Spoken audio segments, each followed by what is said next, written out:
வணக்கம். இன்னைக்கு உங்களுக்காக கதை சொல்ல வந்திருப்பது வியல் உங்கள் சகி.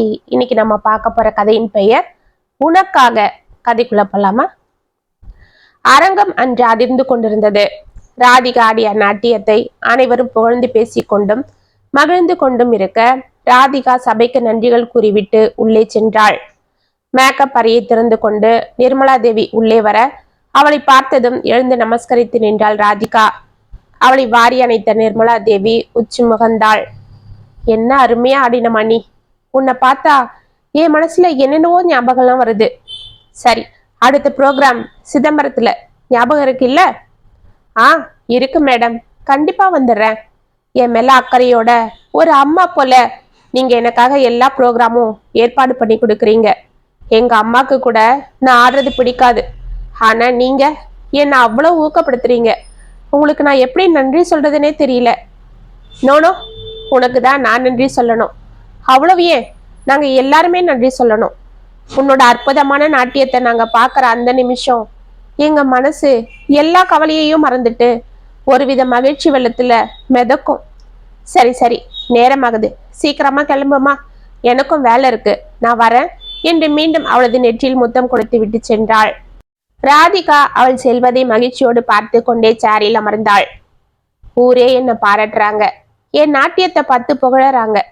ஆனா என்னோட ரகுவரன் மட்டும் என்று பெருமூச்சு விட்டாள். கார் வாசலில் நின்றதும் இறங்கி சென்று காலிக் பெல்லை அழுத்தினாள். ரகுவரன் வந்து கதவை திறந்தான். அவளை பார்த்ததும் அவன் முகம் பிரகாசமானது. கொஞ்சம் இரு என்று அவளிடம் கூறிவிட்டு உள்ளே சென்று தயாராக வைத்திருந்த ஆரத்தி தட்டை எடுத்து வந்து அவளுக்கு சுற்றிவிட்டு, இப்ப போ என்று அதை வாசலில் கொட்டி விட்டு வந்தான். அவனை ஆச்சரியமாக பார்த்து கொண்டே அவள் மெதுவாக உள்ளே சென்றாள். என்ன அப்படி பாக்குற என்று அவளை பார்த்து சிரித்து கொண்டே அருகில் வந்தான். ஒன்னும் இல்லைங்க, என்னை ப்ரோக்ராமுக்கு கூட்டிட்டு போய் விடுறீங்க. நான் வந்ததும் எனக்கு கண்ணு பட்டுடக்கூடாதுன்னு ஆரத்தி எடுக்கிறீங்க. என்னை கேர்ஃபுல்லா பாத்துக்கிறீங்க. ஆனா இரு, நீ என்ன கேட்க போறன்னு எனக்கு தெரியும். ஒவ்வொரு வாட்டியும் நீ இதை கேட்கறதும் நான் சொல்றதும் பழகி போச்சு. இதோ பாரு செல்லம், உன்னை எனக்கு ரொம்ப ரொம்ப பிடிக்கும். ஆனா உன் நாட்டியத்தை நான் விரும்பல. நீ ஆடுறதும் எனக்கு விருப்பம் இல்லை. அதுக்காக உன்னோட உயிரா நினைக்கிற அந்த நாட்டியத்தை நான் குறை சொல்லவும் இல்லை. உன் ஆசையை தடுத்து உன்னை எனக்கு அடிமையா வச்சுக்கவும் நான் விரும்பல. அதுக்கு எனக்கு ரைட்ஸும் இல்லை. அதனால நீ உன் வேலையை பாரு, நான் என் வேலையை பாக்குறேன். நான் உனக்கு ஒரு நல்ல கணவனா, உனக்கு துணையா கண்டிப்பா இருப்பேன். ஆனா உன்னோட நாட்டியத்துக்கு ரசிகனா என்னை இருக்க சொல்லாத. நான் உன்னை கட்டாயப்படுத்தாதது போல நீயும் என்னை கட்டாயப்படுத்தாத, சரியா என்று சிரித்து விட்டு உள்ளே சென்றான். ராதிகா அமைதியாக பெட்ரூம் சென்று ஃபேன் சுவிட்சை போட்டு விட்டு கட்டிலில் படுத்தாள். மேலே ஃபேன் கொஞ்சம் கொஞ்சமாக சுற்ற ஆரம்பிக்க அவள் நினைவுகளும் பின்னோக்கி சென்றது. செல்வி வெட்ஸ் வெங்கட் என்று அழகாக எழுதப்பட்டிருந்த அந்த வரவேற்பு போர்டை பார்த்து கொண்டே அந்த பிரம்மாண்ட மண்டபத்தின் உள்ளே சென்றாள் ராதிகா. உள்ளே கூட்டம் அலைமோதி கொண்டிருந்தது. புதுமண தம்பதிகளான அவளது தோழி செல்வியும் அவளது கணவன் வெங்கட்டும் மாலையும் கழுத்துமாக ரிசப்ஷன் உடைகளில் நின்று கொண்டிருக்க, அவர்களை வாழ்த்தி அன்பளிப்புகளை கொடுக்க இரண்டு பக்கமும் வரிசையில் காத்து கொண்டிருந்தனர் நண்பர்களும் உறவினர்களும். அவ்வளவு பெரிய வரிசையை பார்த்ததும் ராதிகாவிற்கு திக்கன ஆகியது. கடவுளே, எப்ப நம்ம கிஃப்ட கொடுத்துட்டு அவளை பார்த்துட்டு கிளம்புறது? டான்ஸ் ரிஹர்சல் வேற இருக்கு, எல்லாரும் வந்துட்டாங்க. இன்னும் கொஞ்ச நேரத்துல போனை போட ஆரம்பிச்சிருவாங்க. சரி சரி, இப்படியே நின்று யோசிக்கிறதுக்கு லைன்லயாவது நிக்கலாம். இந்த போட்டோகிராஃபர்ஸ் வேற இப்படி நில்லுங்க அப்படி நில்லுங்கன்னு ஒவ்வொருத்தரையும் அரை மணி நேரமா போட்டோ எடுப்பாங்க என்று வாட்சை பார்ப்பதும் அங்கே மேடையை பார்ப்பதும் என அந்த வரிசையில் நகர்ந்து கொண்டிருந்தாள். ஒரு வழியாக அவள் அருகில் வர அவளை பார்த்ததும் செல்வியின் முகம் மலர்ந்தது. ஏய் வாடி என்று அவளை அருகே அழைத்து அணைத்து கொண்டாள். இதற்குள் மற்றொரு புறம் வந்து கொண்டிருந்த வரிசையில் மாப்பிள்ளையின் நண்பன் ரகுவரனும் அங்கு வந்துவிட அவனை வாரி அணைத்து கொண்டான் வெங்கட். இருவரும் ஒரு சேர கிஃப்டை அவர்களிடம் நீட்ட இதற்குள் போட்டோகிராஃபர் போஸ் என்று கத்தினான். நீங்க எடுத்துக்கோங்க என்று ராதிகா ரகுவரனிடம் கூறிவிட்டு சற்று தள்ளி நிற்க, நோனோ நீங்க எடுத்துக்கோங்க பரவாயில்ல என்று ரகுவரன் தள்ளி போனான். இதை பார்த்து வெங்கட்டும் செல்வியும் சிரித்தனர். சார், நீங்க ரெண்டு பேருமே நிக்கலாமே என்று போட்டோகிராஃபர் அவசரப்படுத்த, ஆமாண்டி நீ வா என்றாள் செல்வி. ரகு, நீயும் வாடா என்று வெங்கட் அவனை இழுத்து தன் அருகில் நிற்க வைத்துக் கொள்ள ரகுவரன் சற்று தயக்கத்தோடு ராதிகாவை பார்த்தான். அவளது முகத்தில் லேசான புன்னகை அரும்பியது. போட்டோ எடுத்து முடித்ததும் மணமக்களுக்கு வாழ்த்துக்கள் கூறிவிட்டு இருவரும் மேடையில் இருந்து இறங்கி ஒருவரை ஒருவர் பார்த்து நட்போடு புன்னகை செய்து கொண்டு சென்றனர். ராதிகா வாஷ்ரூம் சென்று புடவையை சரி செய்து கொண்டு வெளியே வர இதற்குள் செல்வியின் தாய் அவளை சாப்பிட டைனிங் ஹாலிற்கு அழைத்து சென்றாள். பஃபே முறையில் சாப்பாடு விருந்து நடந்து கொண்டிருந்தது. அனைவரும் பிளேட் எடுத்துக்கொண்டு லைனில் நின்று தனக்கு வேண்டிய சாப்பாடை வாங்கி கொண்டு அங்கிருந்த டேபிளில் அமர்ந்து சாப்பிட்டு கொண்டிருந்தனர். இதற்குள் செல்வியின் அம்மாவை யாரோ அழைக்க, அம்மாடி ராதிகா, நீ சாப்பிடுமா, நான் வந்துடுறேன் என்று அவளிடம் கூறிவிட்டு சென்றாள். ஒரு தட்டை எடுத்து தனக்கு வேண்டிய சாப்பாடை வாங்கி கொண்டு டேபிளில் வைத்து சாப்பிட அமர்ந்தாள் ராதிகா. அடடா, தண்ணி எடுத்துக்கிட்டு வரலையே என்று மீண்டும் எழுந்து தண்ணீர் பாட்டிலை அவள் எடுத்துக்கொண்டிருக்க அவளது செல்போன் ஒலித்தது. இதோ வந்துடுறேன், சாப்பிட போறேன், சாப்பிட்டு ஒரு 1/2 hourல வந்துடுவேன், அது வரைக்கும் நீங்க பிராக்டிஸ் பண்ணிட்டு இருங்க. ஆ, என்னது? ஆமா ஆமா, அதேதான். அந்த பாட்டோட இந்த வாட்டி மீனாட்சி கல்யாணமும் சேர்த்துப்போம், அது நல்லா இருக்கிறதா எல்லாரும் கேட்டுக்கிட்டே இருக்காங்க என்று அவள் பேசிக்கொண்டே வந்து அவசரமாக டேபிளில் அமர்ந்து கடகடவென சாப்பிட ஆரம்பித்தாள். ஆ, ஓகே ஓகே என்று போனை வைத்து விட்டு அவள் நிமிர எதிரே ரகுவரன் அமைதியாக அமர்ந்து கொண்டு அவளை பார்த்து கொண்டிருந்தான். அவனை பார்த்த அவள் முகத்தில் ஆச்சரியம். நீங்க நீங்க ரகுவரன் என்றான் சிரித்து கொண்டு. நைஸ் நேம், என் பேரு ராதிகா. என்று புன்னகை செய்தான். நீங்க சாப்பிடலையா? போய் வாங்கிட்டு வாங்க, கூட்டம் அதிகமா இருக்கு, அப்புறம் ஐட்டம்ஸ்லாம் காலி ஆகிடும். ஆ, நான் வாங்கிட்டு தான் வந்தேன். ஆனா ஆனா என்ன? எங்க உங்க சாப்பாடு? தோ நீங்க சாப்பிட்டு இருக்கீங்களே என்று அவள் சாப்பிட்டு கொண்டிருந்த தட்டை காண்பித்தான். பட்டன அதை பார்த்தவள், ஆமா, நான் பிசிபேலா பாத்தும் கர்ட் ரைஸ் தானே வாங்கினேன், இதுல நானும் பன்னீர் பட்டர் மசாலாவும் இருக்கே என்று டக்குன்னு திரும்பி பார்த்தாள். பின்னால் இருந்த டேபிளில் அவளது பிளேட் இருந்தது. ஓ சாரிங்க, தண்ணி வாங்கிட்டு வரும்போது போன் வந்தது, அதுல பேசிக்கிட்டே வந்து உங்க டேபிள்ல உட்காந்து சாப்பிட ஆரம்பிச்சிட்டேன். அது சரி, போன்ல பேசுற இன்ட்ரெஸ்ட்ல நீங்க வாங்கின சாப்பாடை கூட மறந்துட்டீங்களா? பரவாயில்ல பரவாயில்ல, நான் அதை எடுத்துக்கிறேன், நீங்க எதையும் சாப்பிடுங்க என்று சிரித்து கொண்டே சென்று அவள் வாங்கிய சாப்பாட்டை கொண்டு வந்து சாப்பிட ஆரம்பித்தான். சாரி ரகுவரன், நான் வேணா போய் நான் வாங்கிட்டு வரனே என்று எழுந்து கொண்டாள். பரவாயில்ல, இந்நேரம் அது காலியாகிட்டு இருக்கோம், நீங்க உட்காருங்க, இன்னைக்கு எனக்குன்னு எழுதினது இந்த பிசிபேலா பாத்தோம் கர்ட் ரைஸ்ன்னு நினைச்சு சாப்பிட்டுக்கிறேன் என்று சிரித்தான். அவனை ஆச்சரியமாக பார்த்து கொண்டே அவளும் கலகலவென சிரித்தாள். இருவரும் சாப்பிட ஆரம்பித்தனர். ஆமா, நீங்க மாப்பிள்ளையோட ஃப்ரெண்டா? ஆமா. நீங்க பொண்ணோட ஃப்ரெண்டு தானே? ஆ, அது எப்படி உங்களுக்கு தெரியும்? அதெல்லாம் ஸ்டேஜ்லயே பார்த்தனே. சாரி மிஸ் ராதிகா, நான் ஆஃபீஸுக்கு பர்மிஷன் போட்டுட்டு வந்தேன், அதனால தான் அவசரமா கிஃப்டை கொடுத்துட்டு கிளம்ப வேண்டியிருந்தது என்று ரகுவரன் தயக்கத்தோடு கூற, அட நீங்க வேற, நான் தான் உங்களுக்கு சாரி சொல்லணும். நியாயமா எனக்கு முன்னாடி நீங்க தான் வந்தீங்க, பாவம் எனக்காக விட்டு கொடுத்து போய் நின்னுட்டீங்க. அதெல்லாம் ஒன்றும் இல்லை என்று ரகுவரன் சிரிக்க இருவரும் கலகலப்பாக பேசிக்கொண்டு சாப்பிட்டு முடித்தனர். உங்ககிட்ட பேசிக்கிட்டே சாப்பிட்டதே தெரியல என்றாள் ராதிகா. அப்படியா? அப்படின்னா இன்னொரு பிளேட் வாங்கிட்டு வரவா என்று ரகுவரன் கேட்க, ஓ மை காட், என்ன சோத்து முட்டைன்னு நினைச்சீங்களா என்று சிரித்தாள்.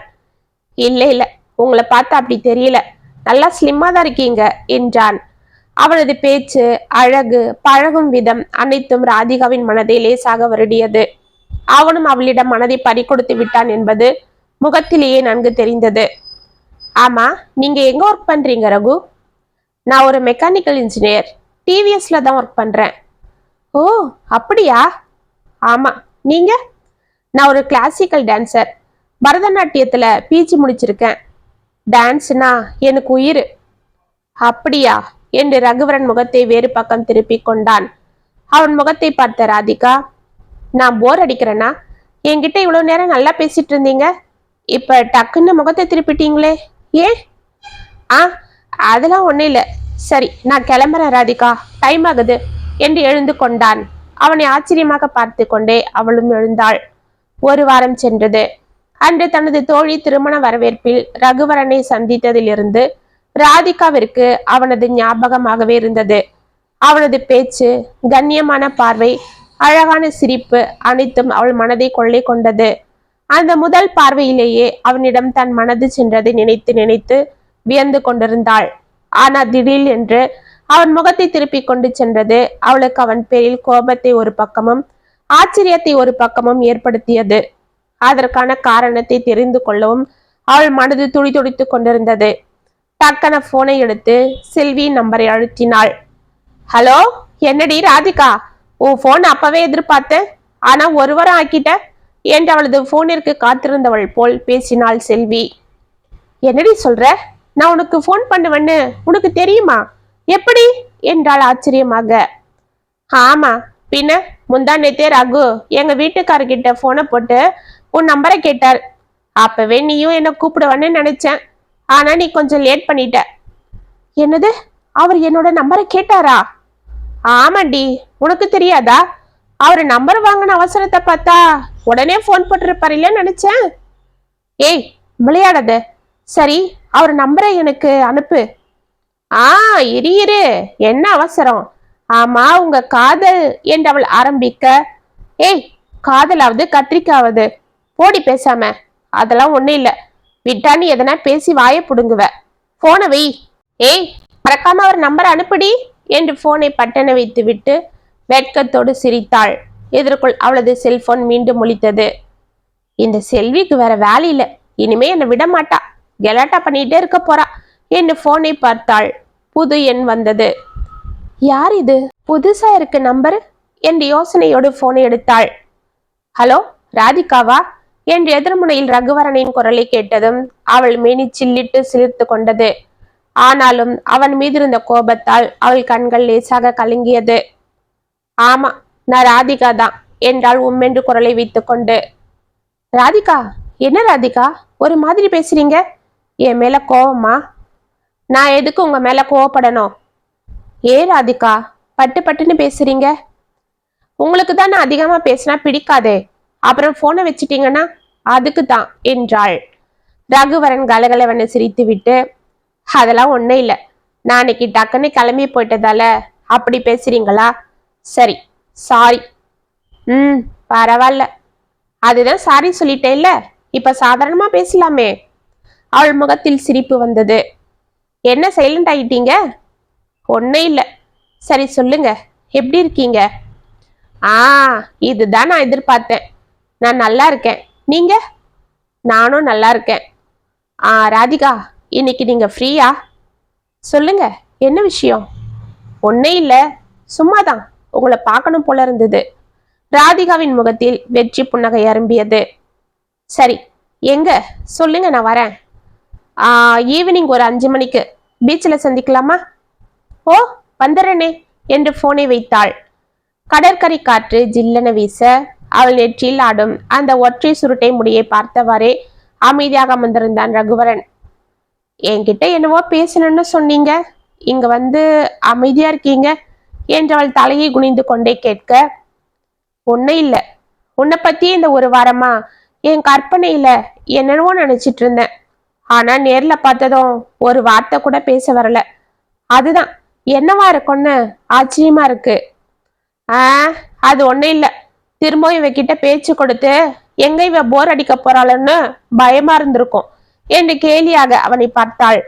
ரகுவரன் கலகலவனை சிரித்து விட்டு, சேச்சே, அதெல்லாம் ஒன்னும் இல்லை, நீ இன்னும் அதையே நினைச்சிட்டு இருக்கியா?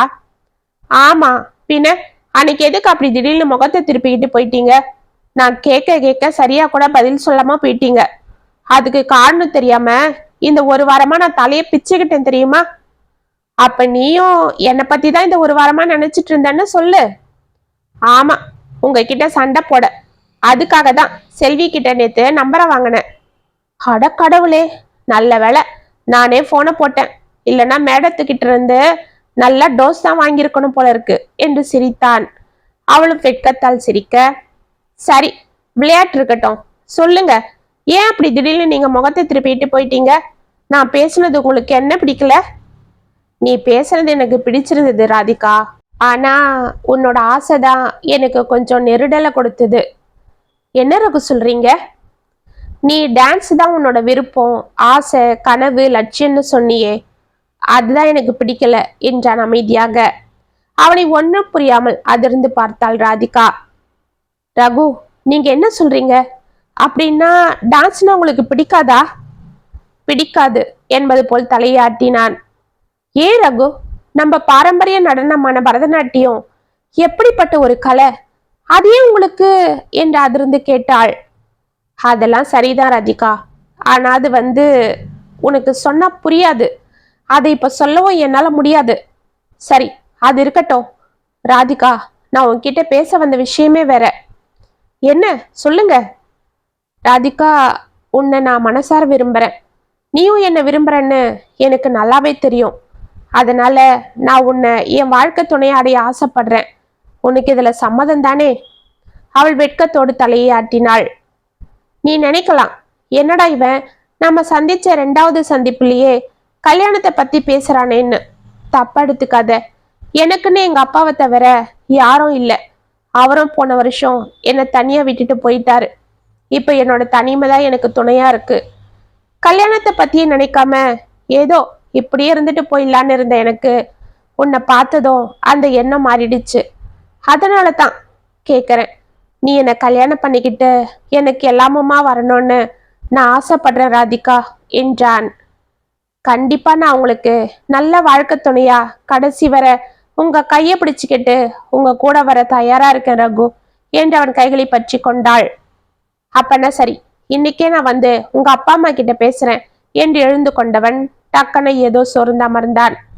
என்ன ரகு, என்னாச்சு? ராதிகா, நான் உன்கிட்ட கடைசியா ஒரு வாட்டி ஒன்னே ஒண்ணு மட்டும் கேட்பேன். நீ அதுக்கு சம்மதம் சொல்லுவியான்னு எனக்கு சந்தேகம்தான். ஆனாலும் கேளுங்க ரகு, எதுவா இருந்தாலும் கேளுங்க. உங்களுக்காக நான் எது வேணாலும் செய்வேன்.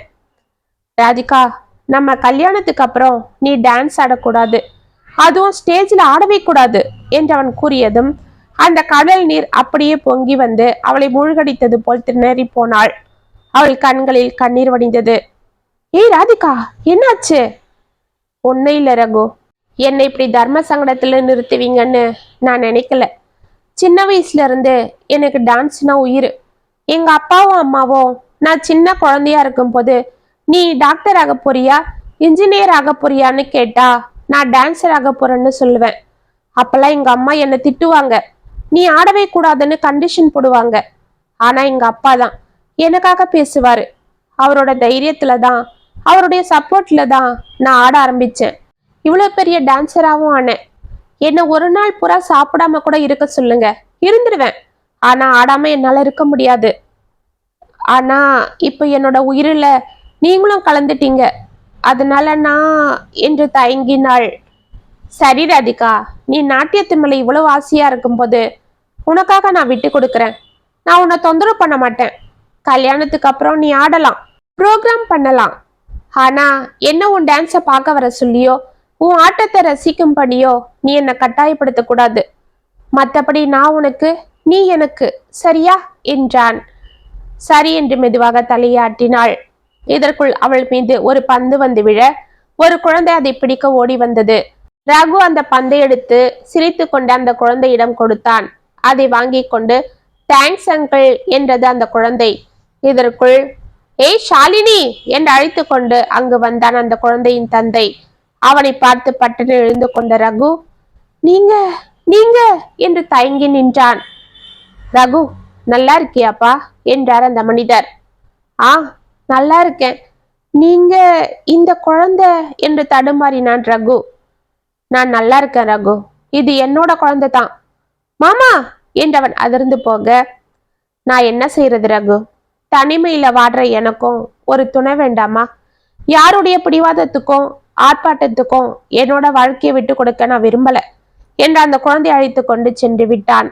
அவனை அதிர்ந்து பார்த்து கொண்டிருந்த ரகுவரனின் தோளில் கையை வைத்து உலுக்கினாள் ராதிகா. என்ன ரகு, யார் அவரு? எதுக்காக இப்படி அவரை பார்த்ததும் ஒரு மாதிரி ஆயிட்டீங்க என்றாள். ஒன்னும் இல்லை, வா என்றவள் கைகளை பிடித்து கொண்டு கடகடவென நடந்தான். 3 மாதங்களில் ராதிகாவின் பெற்றோர்களின் சம்மதத்தோடு அவர்கள் திருமணம் கோலாகலமாக நடந்தது.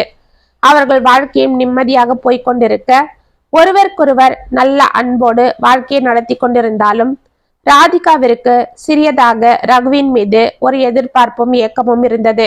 தன்னை அனைத்து விதத்திலும் புரிந்து தன் மீது பாசமாக இருக்கும் ரகு தன் நடனத்தை மட்டும் வெறுப்பதும் அதை கண்டு ரசிக்காமல் இருப்பதும் ஏன் என்று புரியவில்லை. ஊரே அவளை கொண்டாடினாலும் உற்றவன் அதை பாராட்டவில்லை என்று அவள் அறியும் போது அவள் கண்கள் தானாக கலங்கி கொண்டிருந்தது. ஏதோ சத்தம் கேட்டு பழைய நினைவுகளில் இருந்து வந்த ராதிகா ரகுவரன் உள்ளே வந்து கொண்டிருப்பதை பார்த்து எழுந்து அமர்ந்தாள். என்ன ராதிகா, டயர்டா இருக்கா? இந்த காஃபியை குடி என்று கையில் கொண்டு வந்த காஃபியை அவளிடம் நீட்டினான். அதை வாங்கி கொண்டு நீங்க குடிச்சிங்களா என்று கேட்டாள். நான் குடிச்சிட்டேன், நீ குடிமா. இன்னைக்கு ஆபீஸ்ல கொஞ்சம் வேலை இருந்ததால நான் வர முடியல, அதுதான் காரை டிரைவர் கிட்ட கொடுத்து அனுப்புனேன். ஆமா, நல்லபடியா ப்ரோக்ராம் நடந்ததா? அடுத்தது எங்க? சிதம்பரத்துல. எப்ப? அடுத்த மாசம் 10ஆம் தேதி. ஓ சரி, லீவு கேட்டு பாக்குறேன். இல்லனா நீ போயிட்டு வந்துடு. சரிங்க, நீங்க சங்கடப்படாதீங்க, நானே போயிட்டு வந்துடுறேன். அங்க வந்தாலும் உள்ளேயா வரப்போறீங்க என்று சினுங்கினாள். ரகுவரன் சிரித்து விட்டு, உனக்கு எத்தனை வாட்டி தான் சொல்றதோ. சரி சரி, எழுந்து வா, நம்ம வெளியில போகணும். எங்க? நாளைக்கு எங்க அப்பாவுக்கு நினைவு நாள், அதுக்கு பூஜை சாமான்லாம் வாங்கணும். ஓ அப்படியா, சரிங்க, இதோ ரெடியாகி வந்துடுறேன் இருங்க என்று பரபரப்பாக உள்ளே சென்றாள். இருவரும் மார்க்கெட்டில் அனைத்து சாமான்களும் வாங்கி கொண்டிருக்க திடீரென்று ரகுவரன் அவள் கைகளை பிடித்து பரபரவனை இழுத்து வந்து காரில் அமர வைத்து காரை ஸ்டார்ட் செய்தான். எங்க, என்ன இது? ஏன் திடீர்னு இப்படி என்ன கூட்டிட்டு வந்துட்டீங்க? நாம வீட்டுக்கு போகணும் என்றான் படபடப்பாக. ஏங்க, நாம இன்னும் மாமா போட்டோக்கு மாலை வாங்கல, ஜவுளி கடைக்கு போய் வேஷ்டி ஷர்ட் வாங்கல, அதுக்குள்ள எதுக்கு? இதோ பாரு, பேசாம வா, அதெல்லாம் அப்புறமா நான் வந்து வாங்கிட்டு வரேன் என்று கோபத்தோடு விரன வண்டியை ஓட்டினான். ஒன்றும் புரியாமல் அவன் வேத்திருந்த முகத்தை பார்த்து கொண்டிருந்தாள் ராதிகா. வீட்டிற்கு வந்து அனைத்தையும் தொப்பென டேபிளில் வைத்துவிட்டு விரைந்து உள்ளே சென்றான். அவன் பின்னால் வந்த ராதிகா ஒன்றும் புரியாமல் உள்ளே செல்ல, அங்கே ரகு தனது தந்தையின் போட்டோவிற்கு அருகே சென்று தலையில் கையை வைத்துக் கொண்டு அமர்ந்திருப்பதை பார்த்தாள். மெல்லமாக அவன் தோள்களை பற்றினாள். ரகு, என்ன ஆச்சு ரகு? ஏன் திடீர்னு ஒரு மாதிரி ஆகிட்டீங்க? மார்க்கெட்ல என்ன நடந்தது? யாராவது ஏதாவது சொல்லிட்டாங்களா? இல்ல உடம்புக்கு ஏதாவது முடியலையா? உடம்புக்கு ஒண்ணு இல்ல ராதிகா, மனசுதான் வலிக்குது. வாழ்நாள் பூரா யார நான் பார்க்க கூடாது, யார பத்தி நினைக்க கூடாதுன்னு இருந்தனோ அவளை நான் இன்னைக்கு பார்த்தேன். என்னங்க சொல்றீங்க? ஆமா ராதிகா, எங்க அப்பா சாவுக்கு யாரு காரணமோ அந்த சண்டாளிய நான் பார்த்தேன். என்னங்க, என்ன சொல்றீங்க? எனக்கு ஒண்ணுமே புரியலையே. ராதிகா, நீ எத்தனையோ வாட்டி என்ன கேட்டிருக்க, ஏங்க நாட்டியத்தை நீங்க வெறுக்கிறீங்க, அது ஏன் உங்களுக்கு பிடிக்கலன்னு. அதுக்கு காரணம் யாரு தெரியுமா? எங்க அக்கா தான். என்னது, உங்க அக்காவா? ஆமா ராதிகா, எனக்கு ஒரு அக்கா இருந்தா, பேரு சௌமியா. என்னது, இருந்தாங்களா? ஆனா இப்ப உயிரோட தான் இருக்கா, ஆனா என் மனசுல இல்ல, அதனால தான் அப்படி சொல்றேன். ஏங்க, ஏன் இத்தனை நாள் உங்களுக்கு ஒரு அக்கா இருக்கிறத பத்தி என்கிட்ட சொல்லவே இல்லை? நான் தான் சொல்றேனே, அவளை இந்த வீட்டுல மட்டும் இல்ல, என் மனசுல இருந்தும் தூக்கி எறிஞ்சிட்டேன். ஆமா ராதிகா, நானும் அவளும் சின்ன வயசுல அவ்வளோ பாசமா இருப்போம். நான் அவளுக்கு உயிர். எங்க அம்மா இல்லாத குறையே தெரியாம பாத்துக்கிட்டவ. எங்க 2 பேருக்கும் எங்க அப்பா தான் எல்லாமே. சின்ன வயசுலயே மனைவியை இழந்துட்டாலும் எங்களுக்காகவே வாழ்ந்தவர் எங்க அப்பா. எங்களை கஷ்டப்பட்டு வளர்த்தாரு. எங்க அக்காக்கும் உன்ன போலதான், டான்ஸ்னா உயிர், நல்லா ஆடுவா. சரி, பொம்பளை பொண்ணு, ஏதோ ஆசைக்கு ஆடுறா, எல்லாரும் பாராட்டுறாங்கன்னு எங்க அப்பாவும் இருந்துட்டாரு. கல்யாணத்துக்கு அப்புறம் அவ எங்க ஆட போறா? பிறந்த வீட்டுல தானே பெண்கள் தன் இஷ்டத்துக்கு இருக்க முடியும்னு அவளை எதுவும் கேட்டுக்கல. ஆனா எங்க அக்காவோட நினைப்பு வேற மாதிரி இருந்திருக்கு. கல்யாணத்துக்கு அப்புறமும் அவளை டான்ஸ் விட நினைக்கல. அது எங்களுக்கு தெரியாது. அப்பதான் எங்க அப்பாவோட நண்பர் மூலமா எங்க அக்காவுக்கு ஒரு வரன் வந்தது. அன்னைக்கு ஒரு நாள் பீச்சில் பாத்தியே ஒரு மனுஷனை, அவரை பார்த்து கூட நான் அதிர்ந்துட்டனே. ஆமா, அந்த குழந்தை கூட பந்து விளையாடிட்டே வந்து நம்ம கிட்ட வந்துட்டாளே, அந்த குழந்தையோட அப்பா தான் எங்க மாமா, எங்க அக்கா புருஷன். 2 பேருக்கும் கல்யாணம் ஆகி 1 வருஷம் வரை நல்லா தான் இருந்தாங்க அப்படின்னு நாங்க நினைச்சிட்டு இருந்தோம். ஆனா அவங்களுக்குள்ள பிரச்சனைங்க ஓடிட்டு இருந்தது. அது எனக்கும் எங்க அப்பாவுக்கும் தெரியல. பொண்ணு கட்டிக்கிட்டு போய் கௌரவமா குடும்பம் நடத்துறான்னு நிம்மதியா இருந்தாரு எங்க அப்பா. ஒரு நாள் பொண்ணை பார்க்க போகணும்னு வாடான்னு சந்தோஷமா என்னை கூட்டிட்டு போனாரு. நாங்க அவளுக்கு பிடிச்சதெல்லாம் வாங்கிக்கிட்டு எங்க அக்காவை பார்க்க போனோம். ஆனா அங்க போனதுக்கு அப்புறம் தான் தெரிஞ்சது அவங்களுக்குள்ள நல்ல உறவு இல்லை. அவங்க வாழ்க்கை நிம்மதியாவும் இல்லை. ஏன், எதுக்கு? எல்லாம் இந்த டான்ஸால தான். எங்க அக்கா கல்யாணத்துக்கு அப்புறமும் டான்ஸ் ஆடணும், ப்ரோக்ராம் பண்ணணும்னு அடம் பிடிச்சிருக்கா. எங்க மாமாக்கு அவ ஆடுறது பிடிக்கல. குடும்ப பொண்ணுக்கு இதெல்லாம் எதுக்கு? நான் தான் நல்லா சம்பாதிக்கிறேனே, நீ வீட்டுல நிம்மதியா இரு, குடும்பத்தை பார்த்துக்கொன்னு சொல்லியிருக்காரு. ஆனா எங்க அக்கா கேட்கல, அடம் பிடிச்சிருக்கா. எங்க அப்பாவும் அவளுக்கு எவ்வளவோ அட்வைஸ் பண்ணாரு. நானும் கெஞ்சனேன், அருமையான வாழ்க்கைய கெடுத்துக்காதன்னு எவ்வளோ எடுத்து சொன்னோம். ஆனா அவ கேட்கல. ஒரு நாள் எங்க மாமா வந்தாரு. எங்க தலையில இடிய போடுறது போல ஒரு விஷயத்த சொன்னாரு. என்ன என்ன சொன்னாரு? எங்க அக்கா யார் கூடவோ வீட்டை விட்டு போயிட்டா.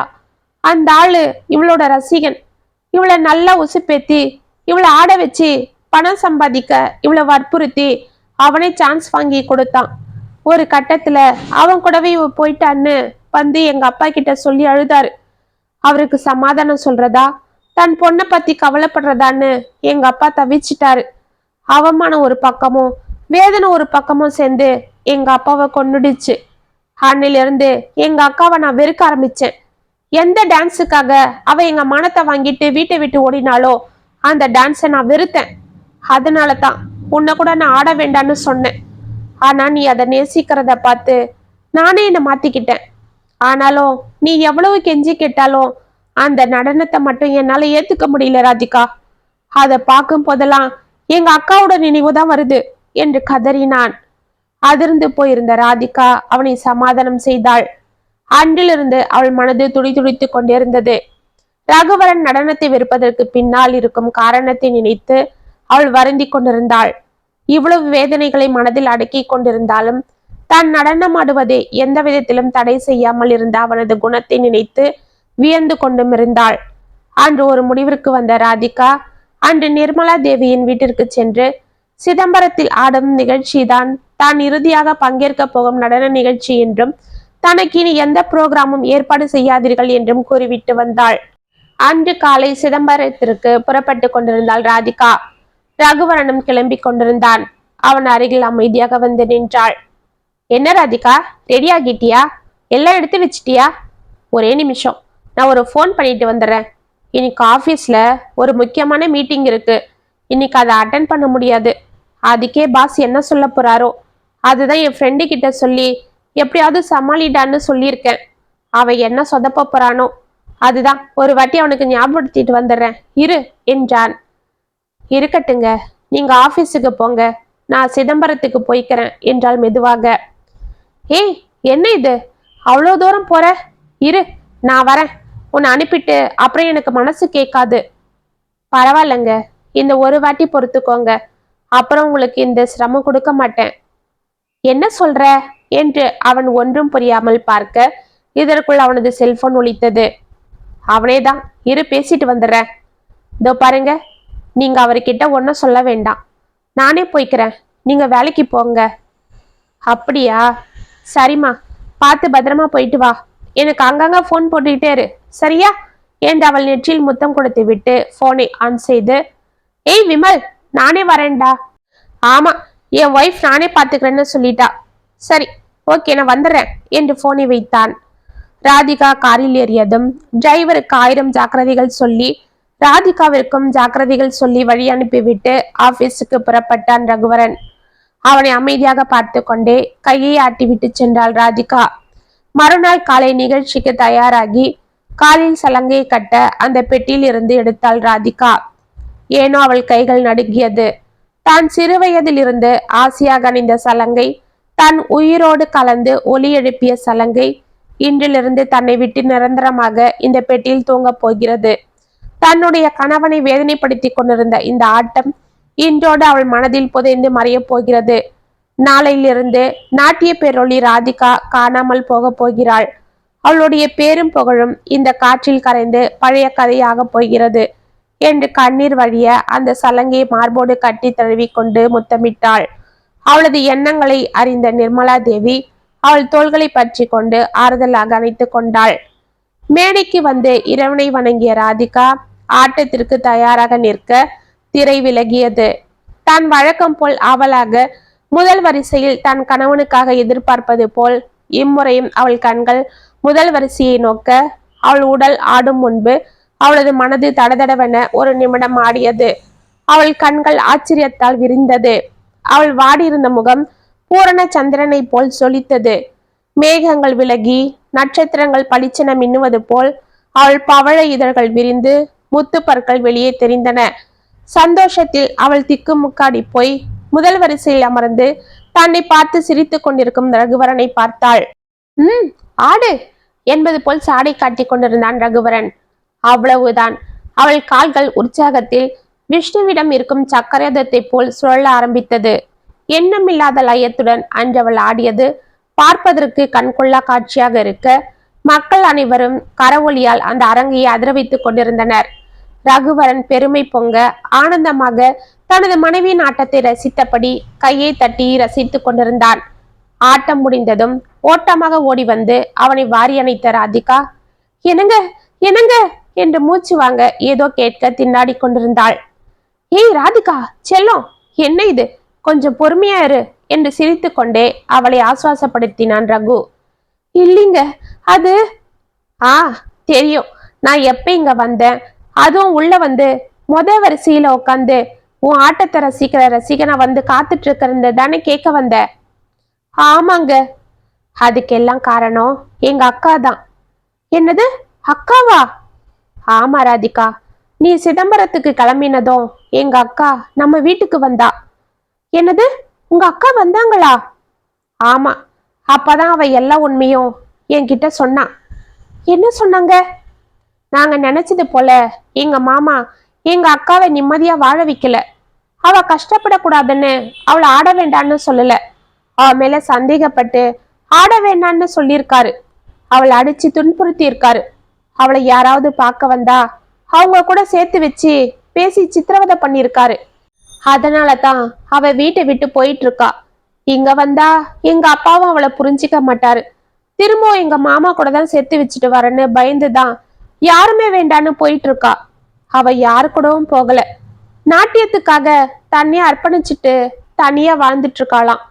இதெல்லாம் அப்பா கிட்ட சொல்லி மெல்ல மெல்லமா அவருக்கு புரிய வைக்கணும்னு தான் அவ நினைச்சிருக்கா. ஆனா அதுக்குள்ள எங்க மாமா அவ பேர்ல என்னென்னவோ பழிய போட்டு அவளை நாங்க வெறுக்கிறது போல செஞ்சிட்டாரு. அதனால தான் இவ்வளவு குழப்பம் ஆயிடுச்சு. அடக்கடவுளே! ஆமா ராதிகா, அவதான் சொன்னா நீ எடுத்திருக்கிற முடிவை கூட. என்ன சொல்றீங்க என்று ஒன்றும் புரியாமல் அவனை பார்த்தாள். ஆமா ராதிகா, நீ இனிமே நடனம் ஆட போறது இல்லையாமே, இதுதான் கடைசி நிகழ்ச்சின்னு முடிவு பண்ணிருக்கியா? ஆமாங்க, உங்க மனசுல இவ்வளவு வேதனை இருக்கும் போது, இந்த நாட்டியத்தால நீங்க இவ்வளவு நொந்து இருக்கும் போது அதை நான் ஆடி திரும்ப திரும்ப உங்களை காயப்படுத்த விரும்பல. அதனால தான் நிர்மலா தேவி கிட்ட இதோட என் ஆட்டத்தை நிறுத்திட போறேன்னு சொன்னேன். ஆமா, அது எப்படி உங்களுக்கு தெரியும்? அப்படின்னா? ஆமா, அந்த நிர்மலா தேவி தான் எங்க அக்கா சௌமியா என்று சிரித்தான். அப்படியா என்றவள் ஆச்சரியமாக கேட்க, ஆமா ராதிகா, நான் தான் ரகுவோட அக்கா என்று கூறிக்கொண்டே அங்கு வந்தாள் நிர்மலா தேவி. மேடம், ராதிகா, உன்னை எப்பவும் எனக்கு ரொம்ப பிடிக்கும். அதுவும் நீ என் தம்பி பொண்டாட்டியானதும் எனக்கு உன் மேல இருந்த பாசம் அதிகமாயிடுச்சு. இதை நான் உன்கிட்ட சொல்லணும்னு தான் இருந்தேன். ஆனா என் தம்பி என் மேல இருந்த வெறுப்பால எங்க உன்னையும் என்கிட்ட பேச விட மாட்டானோன்னு தான் அமைதியா இருந்துட்டேன். அதுவும் இல்லாம அவன் உன்னை கூட்டிட்டு வந்து விடும் போதெல்லாம் ஒளிஞ்சு நின்று அவன் முகத்தை பார்ப்பேன். என் மகனா அவனை வளர்த்த இந்த மனசுல எரிஞ்சுக்கிட்டு இருக்கிற தீ அந்த நிமிஷம் கொஞ்சம் அணையும். உண்மை தெரிஞ்சா எங்க அவன் உன்னையும் என்கிட்ட பேச விட மாட்டான்னு தான் பயந்தேன்.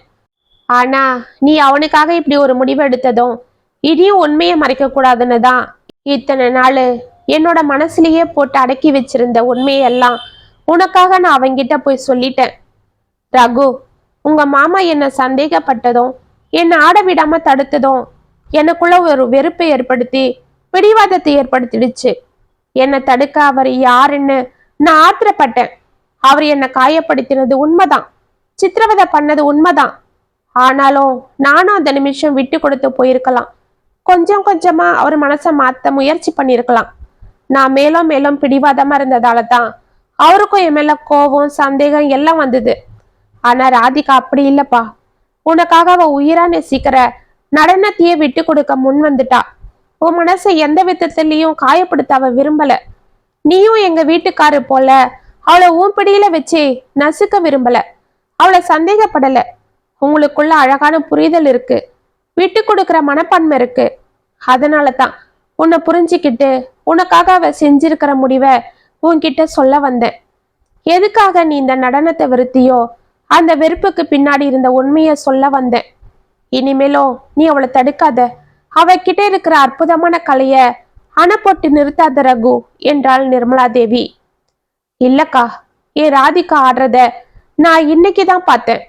அது எத்தனை பேரை மகிழ்ச்சி படுத்துது, எத்தனை பேர் அதை பார்த்து தன்னையே மறந்து தன்னோட கவலைகளை மறந்து ரசிக்கிறாங்கன்னு இன்னைக்குதான் பார்த்தேன். இப்படி ஆயிரம் ஆயிரம் பேருக்கு சந்தோஷத்தை கொடுக்கக்கூடிய அற்புதமான கலையை ஆடுற என் ராதிகாவை நான் எந்த விதத்திலையும் சங்கடப்படுத்த மாட்டேன். இந்த காட்டாற்று வெள்ளத்தை அணை போட்டு நிறுத்த மாட்டேன். அவ ஆடட்டும். எந்த ஊரு எந்த நாடு எங்க வேணா போய் ஆடி மக்களை சந்தோஷப்படுத்தட்டும். அந்த கலை தெய்வத்துக்கு தொண்டு செய்யட்டும். அவளுக்கு துணையா நானே இருப்பேன், அவளோட முதல் ரசிகனா என்றான். ராதிகா பொங்கி வந்த சந்தோஷத்தில் அவனை வாரி அணைத்து கொண்டாள். இதை பார்த்து நிர்மலா தேவி பூரித்து நின்றாள். இத்துடன் உனக்காக கதை முற்றும். உங்களுக்காக எழுதின இந்த கதை உங்களுக்கு பிடிச்சிருந்தா கமெண்ட்ஸ்ல சொல்லுங்க, லைக் பண்ணுங்க, ஷேர் பண்ணுங்க, மறக்காம சப்ஸ்கிரைப் பண்ணிக்கோங்க. மீண்டும் நாளைக்கு வேற ஒரு சுவாரஸ்யமான கதையோட உங்களை சந்திக்கிறேன். அது வரைக்கும் இனிப்பிலே இருங்க. இப்படிக்கு வியல் உங்கள் சகி.